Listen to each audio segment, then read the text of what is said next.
Las más conocidas, un cuadro, El Grito, de Edvard Munch. Fue ocupado el Museo Munch por ladrones a mano armada en plena luz del día y se llevaron la obra. Reapareció en 2006. Queremos entender por qué El Grito se ha convertido en esa obra tan admirada por personas que no tienen demasiado conocimiento, que no tenemos demasiado conocimiento del arte, pero que nos impacta y nos llama la atención. Estamos con un artista, con un dibujante, Lux Lindner. Muchísimas gracias por estar aquí. Gracias por la invitación. Porque además un admirador de Edvard Munch. ¿De dónde nace esa admiración? ¿Por qué te atrae particularmente? Bueno, yo tenía una tía que vendía enciclopedias. Vendía una cosa que se llama la Enciclopedia Durban, que era una especie de versión española de la Enciclopedia Británica. Y fue un libro que fue el primer libro así como que uno se relacionaba con el conocimiento a través de diccionarios. Claro. Y había un artículo sobre el expresionismo, ¿no? Y decía, es ese tipo de pintura que intenta reflejar los estados internos del alma, qué sé yo. Y la ilustración era un paisaje de Munch. Era un paisaje azulado, un paisaje invernal, así. Y me gustó mucho, digamos, ¿no? Yo, en mi familia había, qué sé yo, mi padre dibujó, aparte de trabajar de dibujante técnico, era como un dibujante así amateur. Así que bueno, había una cosa como que la familia se dibujaba, pero nadie se tomaba muy en serio el tema del arte, ¿no? Parecía una especie de chifladura. Y yo también un poco, yo no es que haya pensado ser artista así de chico, sino que más bien un poco por default termina en el arte, ¿no? Pero esa ilustración en esa enciclopedia fue particularmente Claro, exactamente. Yo me di cuenta que lo que me gustaba era un poco eso, como que, porque la enciclopedia era bastante buena, eran colores ya. Entonces, por ejemplo, Picasso en esa época no me gustaba, como que todo le encontraba un poco el pelo o la falla, ¿no? La pintura realista está bien, pero es muy detallista. Y el impresionismo era me parecía un poco como pavo, así como, bueno, sí, los jardines, pero ¿qué pasa? Acá están todos tomando su té, su vino Merlot, y ¿qué pasa acá? Entonces ese paisaje, esa cosa de especial, así brumosa, sí me gustó, ¿no? Aparte a mí me gustaban así los días nublados, digamos. Ahora, Lux, bueno, estamos en El Grito, ¿no? El Grito, esta obra que es tan conmocionante, con ese rostro humano conmovido, agobiado, no sabemos exactamente. Planteaste que esto es expresionismo. Claro. Esto es un ejemplo clarísimo, El Grito es un ejemplo claro de eso. El término, hasta donde sé, no había sido acuñado todavía. Él es un poco el pionero de todo esto, digamos, de todo este tipo de expresión interna, que el detalle, digamos, ya no es importante. Munch es totalmente contemporáneo de la cámara fotográfica. Él se compraba cámaras fotográficas. Él vivía sacándose lo que hoy llamaríamos selfies. Hay muchísimas fotos que él se sacaba a sí mismo. Incluso se compró en los años 20 su propia cámara cinematográfica, ¿no? Era un tipo que cuando hizo plata se equipó, digamos, con las cosas tecnológicas. Pero él decía que el problema con la cámara fotográfica era que no era posible llevarla ni al cielo ni al infierno. Ese es el gran problema de la cámara fotográfica. Entonces, por eso él quería llegar a algo más primordial, digamos, ¿no? Y estaba el ejemplo de Van Gogh y de Gauguin, que él un poco así lo tomó. ¿Ejemplo en qué sentido? El ejemplo de la síntesis formal, el hecho de no ir tanto al detalle, sino a las grandes masas de color, y que el color transmitiera algo, y también a esas ondulaciones, así como esas grandes ondulaciones, las grandes masas, ¿no? Que tienen justamente que viene también del simbolismo, que es un movimiento así un poco anterior. Entonces él tomó esas simplificaciones formales como para su poética. Y bueno, el Grito tiene muchos antecedentes. A él, digamos, había una tipo de composición con esa fuga del puente que a él le gustaba mucho y la usó mucho antes. Grito es de 1892, estamos situados en esa época del arte, ¿no? Sí. Es interesante, por supuesto, comparar lo que se pintaba en esa época. ¿Qué era? ¿no? Y era muy realista. La gente todavía estaba en las escuelas de arte. se hacía una especie de, casi lo que hoy llamaríamos hiperrealismo, que había que estudiar toda la anatomía, la perspectiva, la iluminación, hacer todos los detalles, qué sé yo. Entonces esos pintores tenían un éxito tremendo, vendían sus cuadros carísimos, qué sé yo. El Museo de Bellas Artes de Buenos Aires es un cuadro de Bouguereau, por ejemplo, ese que se llama La Primera Batalla, creo que es como esa figura que está caída así. Ese cuadro debe salir una fortuna, porque Bouguereau era el hombre que más caro vendía por centímetro cuadrado en el siglo XIX. Y eso era lo que la gente quería, ese realismo detallista, con historias reconocibles, con historias de la mitología o de las vidas nacionales, episodios nacionales, digamos, ¿no? Así que, de alguna manera, Munch irrumpe con algo completamente distinto ahí. Claro, con esas cosas, eso venía justamente de los países nórdicos, digamos, ¿no? Que estaba, por ejemplo, Ibsen, Björnson, que eran países que justamente habían estado un poco relegados, que no tenían una tradición también, importante. aclaremos eso, ¿no? Él era noruego. Era noruego. Claro. Bueno. Y hubo una especie de moda nórdica a fines del siglo XIX, porque también estuvo de moda Knut Hamsun, que era un escritor así, muy también, que son personajes solitarios y atormentados. Es un poco el equivalente literario del expresionismo, que son personajes así que tienen como muchos problemas y no encuentran su lugar en la sociedad. Y un poco como lo que pasa, digamos, en el grito, digamos, de Munch, que la gente está un poco como encapsulada, no hay como relaciones entre la gente está encapsulada. Hay un cuadro muy tremendo de él que es la calle Karl Johan, que es como todo un desfile de personas y todos parecen como si... Se parece un poco realmente como si los estuvieran bajando de un molde cada uno. Entonces están bajando el molde y le ponen ojos así. Claro. Pero no hay relación, ninguno está mirándose entre sí, no hay contacto. Claro, aislados, ¿no? Como mónadas, aislados en sí mismos. Exactamente, es un término muy adecuado para eso. Son como mónadas que no tienen nada que ver así entre sí. Y en el grito vemos que está, bueno, este rostro transfigurado y hay dos personas atrás. A ver. Está muy discutido de dónde viene el rostro. A ver. Porque es una deformación muy extrema. Sí.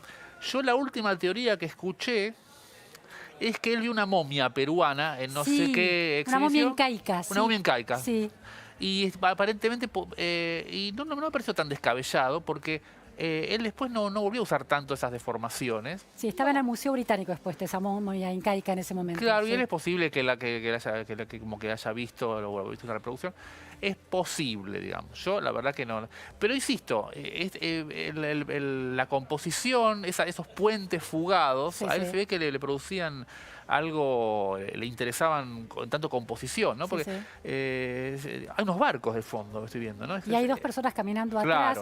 Después hay todo un debate, Lux, sobre si esa persona que tiene el rostro tan transfigurado está gritando o se está tapando los oídos. Para no escuchar lo que dice la gente. Claro, y porque hay una anotación, parece ser, de Munch, descubierta en el reverso de alguna de sus obras, que decía el grito de la naturaleza. La idea de que hubo una especie de cimbronazo, de temblor, y esa persona, bueno, se cubre los oídos. Puede ser. Debate. Puede ser. No sé si tiene sentido también ese debate. Bueno, eso está un poco abierto a la interpretación. Ahí está el tema de que está gritando un ser humano y ahí está el tema de justamente, es decir, qué tanto uno quiere meter al ser humano dentro de la naturaleza o no. Ahora, el tema de la naturaleza justamente es un tema que ha estado muy actualizado porque justamente por ese tema, como llamémosle, del panteísmo, de que el ser humano estaba inmerso en la naturaleza, pero justamente hay que... porque digamos, el expresionismo viene a cumplir una función de absorber la angustia que producía el hecho de que la religión ya no era algo respetable. Claro, no daba respuestas sobre la nada en la que nos convertiremos. Y al mismo tiempo, el hecho de que la religión no diera respuestas no significaba que dejaba de existir el dolor del ser humano. Porque está bien, la gente podía decir, no, la verdad que Dios es una hipótesis anticuada, pero la gente seguía muriéndose y sufriendo, ¿no? O sea, no había ni Dios ni penicilina en esa época. Entonces, era muy tremenda la vida. Ni la ciencia como religión, ni la religión misma, ¿no? Claro, pero justamente la medicina hay muchas cosas que no podía resolver, ¿no? Es como si... y justamente en Munch hay muchas situaciones que tienen que ver con la enfermedad y con la muerte, porque... él pasó por cosas que fue perder a sus hermanas, a su madre y demás, pero eso es algo por lo que por lo que pasa mucha gente. Claro. El asunto estaba en que el padre de él era un hombre muy religioso, entonces estaba esa situación de que él había heredado una cosa, heredaba un marco, una cosmovisión que no le aportaba mucho, porque está esa modernización vertiginosa, ¿no? Como que él había nacido en un mundo donde la importancia de la religión y la tradición, y de repente llega la máquina de vapor, la electricidad, el capital, todo. Claro. Y los seres humanos son arrojados a eso, un poco sin herramientas, tienen que arreglárselas, uno se enamora y por ahí no es correspondido, y se contrae una enfermedad venérea, que era una cosa una obsesión también muy de la época, ¿no? El tema de las enfermedades venéreas, que uno se pescaba una de esas y después no zafaba más. Claro. Entonces están esos vampiros de él, esos cuerpos que están así medio mutando. Era un momento muy angustioso, digamos, ¿no? Hay una cita de uno de sus críticos, Robert Hughes, lo debes conocer, dice: parte del impacto de Munch, una gran parte, viene de su absoluta falta de decoro, en esta idea de expresar estos vacíos existenciales de los individuos ante un mundo que estaba alienado, de alguna manera, sin esos grandes relatos que otorgan sentido. Sí, creo, a mí Robert Hughes no me cae muy simpático porque habló mal de artistas que a mí me gustan. Pero acá creo que un poco está bien lo que dice, en el sentido de que él se mandaba, por ejemplo, esta Madonna que estamos viendo ahora era muy escandalosa porque mezclaba, esta era una novia que él tenía, no sé si era una violinista italiana, no sé qué, y entonces está esa cosa de que es muy, toma temas de la religión, como del sexo, está ese niño medio deforme ahí, entonces hay cosas como que es como el deseo, es como una enfermedad, y él no tiene problema en mostrar eso, y la sociedad era muy pacata, había un decoro, o sea, él todavía era la época victoriana, la época de Munch, la época que se cubrían las patas de los pianos con trapos para que, no sé, porque se tenía miedo que las patas, la gente pensara en piernas de mujer viendo las patas de los pianos. Pero y él salía con estos cuadros. La época victoriana también es una época de doble moral. De alguna manera esta pasión expuesta de Munch, esta falta de decoro, desdice o muestra las grietas de esa época. Claro, digamos, porque bueno, había una etiqueta, lo que se llamaría Robert Hughes el decoro, pero esa etiqueta era saboteada permanentemente y aparte de esa etiqueta era para quien podía pagar esa etiqueta y había un montón de gente, digamos, que no entraba, digamos, la sociedad no abarcaba todo, mucha gente, o sea, mismo Noruega, los países nórdicos también pasaba que estaban en este proceso de que mucha gente se iba, eran países que estaban emigrando en masa a los Estados Unidos, por ejemplo, o sea, pensemos que una enorme parte de la migración del siglo XIX venía del norte de Europa, que era justamente toda esa gente que no encontraba su lugar en el norte de Europa y se iba rajando a los Estados Unidos. Lux, el proceso de urbanización y de concentración en las ciudades con bueno, los males que eso produce, ¿también es parte de lo que está en el contexto de este cuadro? Puede ser, sí, yo creo que está el puente, es un puente grande, no es un puente chiquito, no es un pueblo.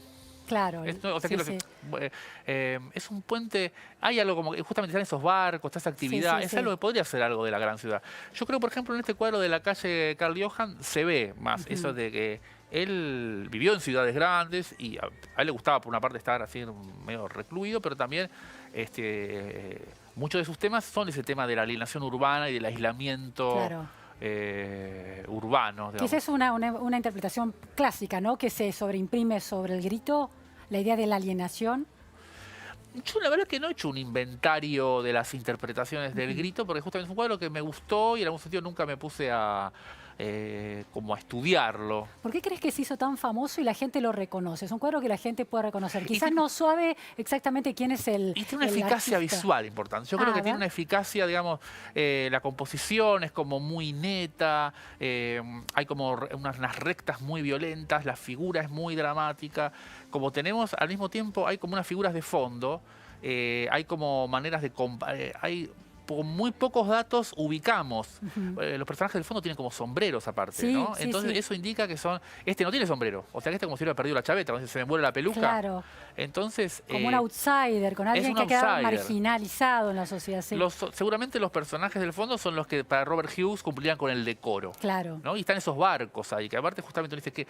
la producción, ¿no? Una vida económica, eso querrá decir. La producción, la vida económica, el intercambio, están esos barcos. Por ahí es un tipo que dice, bueno, la verdad me voy de Europa porque no aguanto más continente insoportable, digamos, esas tradiciones. Y ese cielo así también, ¿no? Es algo muy, es muy radical la forma, la síntesis es muy Lux, tremenda. vos señalabas que Munch tuvo una vida atormentada, ¿no? Su madre que muere cuando Munch tiene 5 años, muere de una enfermedad de tuberculosis, después su hermano de enfermedad pulmonar, este padre tan riguroso, él mismo con alcohólico, internado en algunas instituciones.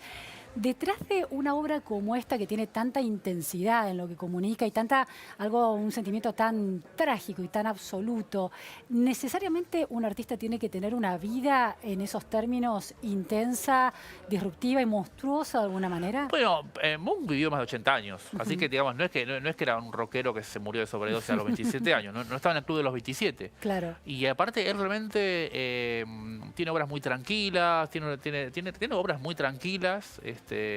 Con el tiempo tuvo muchísimos honores, tuvo su casa, tuvo su vida. Entra en la vida del decoro de alguna manera. Más o menos. Yo creo que una de las cosas lindas de él es que su obra no entró en el decoro. Él, por supuesto, hizo plata, en una época tenía su cámara, su casa, qué sé yo. Murió en 1944, así que como decís vos, una 84 vida larga. años, una cosa así, ¿no? Sí. O sea que y era un hombre reconocido, digamos,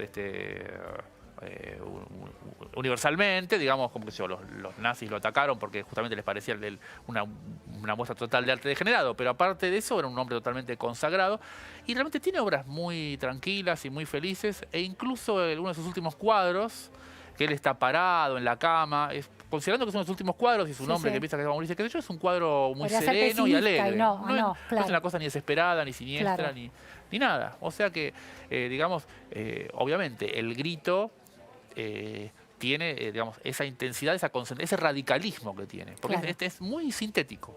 Esta cosa sintética y que justamente hay mucho para completar en el cuadro. Eso también es lo que pasa. ¿No? Lo que decimos hace un rato. Están las figuras con esos sombreros y demás. Y los sombreros son los toquecitos así. Y ya están esos barcos ahí. Entonces lo dice que hay actividad, ¿no? Que hay humanos haciendo negocios. Hay humanos haciendo negocios y está como que hay compañías de seguros que están ocupándose de esos barcos y demás, ¿no? Y no se la aguanta, no se la aguanta. Sí. Entonces, es como el punto en un relato, ¿no? Y hay que completarlo, ¿no? Claro, entonces no es una zona espectral, no es que decir, no, bueno, estoy así en el infierno. Sí, pero es el infierno moderno, porque ese puente no es un puente antiguo, los caballeros están vestidos un poco a la última moda. Pues toda esa cosa de que estos países nórdicos, como no tenían esas grandes, tenían mitos y demás, pero no se veían, no en una sociedad tan... incluso eran estratificados, pero había algo como que esas tradiciones no eran tan agobiantes como en otros países, donde era una cosa así, como está todo tan compartimentado, eran poblaciones más chicas. Entonces entra en la modernidad de un modo vertiginoso. Cuando uno piensa, por ejemplo, El enemigo del pueblo de Ibsen, el tema es tan moderno, porque es como justamente es como el agua está contaminada, quieren poner unos baños termales, no sé qué. Son temas que uno se asombra de la modernidad. Claro, y es como el desarrollo del capitalismo y todas las consecuencias que tiene hoy en día, ¿no? Claro, la explotación de los recursos, la velocidad de la producción. Claro, entonces y no es que hay como como llamémosle aplicaciones antiguas como para compensar eso, ¿no? Claro. Lux, es muy interesante que este cuadro, El Grito, inspiró la máscara de esta saga de terror Scream, la película Scream. ¿Sabés? ¿Viste esa máscara blanca de las películas? No sabía. Sí, ¿vos sabés que sí? No veo películas de terror, me da mucho miedo las películas de terror. Que ahí la estamos viendo, Ay, la inspiración. Y lo segundo que me pareció interesante es que tuvo que ver, también fue aprovechado para una campaña para el desarme mundial. ¿Por qué crees que tiene estos usos posibles? Porque sintetiza de una manera... Sí, yo me acuerdo, por ejemplo, cuando en Estados Unidos habían hecho unos globos por si ganaba Bush, que era como que ganaba Bush y Quayle, creo que era la fórmula, y había unos globos con las caras. Se usa para muchísimas cosas. Claro. Pero hay una síntesis muy especial, porque no tiene pelo, no sabe el sexo, no sabe bien la edad, no sabe el sexo. Es un grito muy general. De alguna manera, es espectral, digamos, ¿no? Pues si tuviera pelo o algo así, justamente, David, podemos completar muchos datos. Claro, es esencial. Representa de alguna manera la humanidad. Sí, yo creo que ese es el secreto. Muchísimas gracias, Lux, por recreo para pensar una obra tan interesante como esa. Gracias. Muy interesante. Nos vamos a un corte en la repregunta Noticias a Fondo y enseguida volvemos.